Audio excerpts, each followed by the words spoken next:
আজ রাতে একটি পুরনো সভ্যতা ধ্বংস হয়ে যাবে বলে ডোনাল্ড ট্রাম্প ইরানকে কেন্দ্র করে যে মন্তব্য করেছেন, যে হুমকি দিয়েছেন, যে ভয়াবহতম হুমকি দিয়েছেন, সেই হুমকির জবাব দিয়েছে ইরান।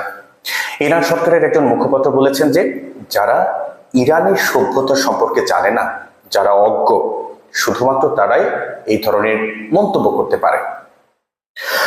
তিনি স্পষ্ট করে জানিয়ে দিয়েছেন যে ইরানের সভ্যতা ধ্বংস করার বিষয়ে মার্কিন সরকারের অর্থাৎ মার্কিন প্রেসিডেন্ট ডোনাল্ড ট্রাম্পের হুমকি সেফ অজ্ঞতা ছাড়া আর কিছু নয়, এটা কোনোভাবেই সম্ভব নয় তারা বলছে। এবং তারা বলছে যে তারা জনগণের শান্তি এবং শৃঙ্খলাকে সবচেয়ে বেশি গুরুত্ব দিচ্ছে।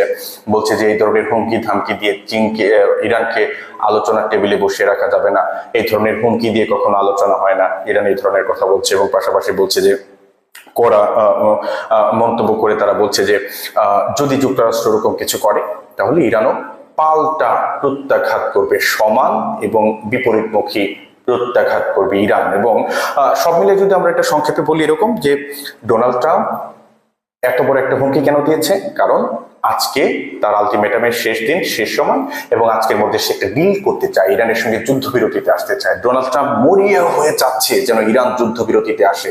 তিনি ডোনাল্ড ট্রাম্প আর যুদ্ধ করতে চাচ্ছেন। অন্যদিকে ইরান যুদ্ধবিরতি করতে চায়, তবে সেখানে তাদের যে প্রত্যাশা, তাদের যে চাওয়া পাওয়া, তাদের যে কন্ডিশন, তাদের যে শর্ত, সেগুলো যেন মানা হয় সেটা নিশ্চিত করতে চায়।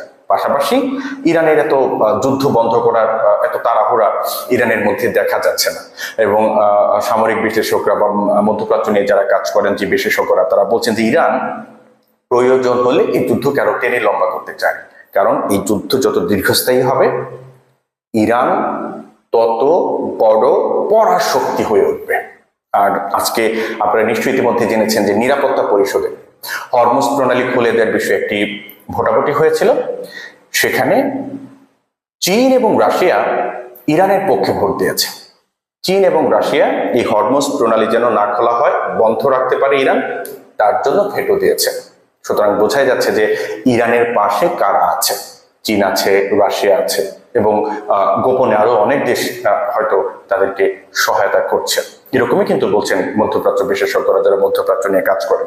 পাশাপাশি আরেকটি কথা বলে রাখা দরকার, এই যুদ্ধ নিঃসন্দেহে আমেরিকার যে একক বিশ্ব ব্যবস্থা, একক সম্রাট, একক রাজা, সেই ব্যবস্থাকে ধসিয়ে দেবে, ধ্বংস করে দেবে। এবং এই যুদ্ধ ডোনাল্ড ট্রাম্পের ক্যারিয়ার, রাজনৈতিক ক্যারিয়ার শেষ করে দেবে নিঃসন্দেহে। পাশাপাশি এই যুদ্ধ ইরানকে পৃথিবীর বুকে আঞ্চলিক শক্তি নয়, পরাশক্তি হিসেবে আবির্ভূত করবে। অর্থাৎ আমেরিকা যেমন পরাশক্তি, চীন, রাশিয়া যেমন পরাশক্তি, ফ্রান্স যেমন পরাশক্তি, ঠিক ইরানও একটি পরাশক্তি হয়ে পৃথিবীর মঞ্চে আবির্ভূত হবে এই যুদ্ধের মাধ্যমে। দর্শক, ভালো থাকবেন। ধন্যবাদ সবাইকে।